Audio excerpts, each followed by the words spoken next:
அடுத்து இந்த விஷயம் நம்ம நேராக பாலகிருஷ்ணன் ஐயா காதில் யாரோ போய் கடன்னு மோதிட்டாங்க உங்களுக்கு வந்தார் வேமா.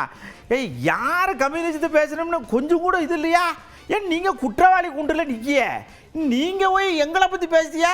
எங்களுக்கு தெரியும் எல்லாம், நீங்கள் உங்கள் வேலையை பார்த்துட்டு போங்க, நல்ல ஆள் வந்து வச்சிருக்கீங்களே ஆஹா அப்படின்னு சொல்லி அண்ணாச்சியும் கோவப்பட்டார் பதிலுக்கு. உலகத்திலே தலை சிறந்த தத்துவமாக விளங்குகிற மார்க்சியத்தை பற்றியும் மார்க்சிஸ்ட் கம்யூனிஸ்ட் கட்சியை பற்றியும் சில தரங்கட்ட அரசியல்வாதிகள் வாய்க்கு வந்த மாதிரியெல்லாம் பேசி கொண்டிருக்கிறார்கள். பெண்களை கேவலப்படுத்துவது, பாலியல் வழக்கிலே இன்றைக்கு குற்றவாளி கூண்டிலே நிறுத்தப்பட்டிருக்கிற அப்படிப்பட்ட கேவலமான பிறவிகளுக்கு கம்யூனிஸ்டுகள் என்கிற வார்த்தையை பயன்படுத்துவதற்கே அவர்களுக்கு அருகதையற்றவர்கள் என்பதைத்தான் நாங்கள் தெரிவித்துக் கொள்ள விரும்புகிறோம். அவர்களுக்கெல்லாம் பதில் சொல்லக்கூடிய அளவுக்கு நாங்கள் இறங்கி போக விரும்பவில்லை.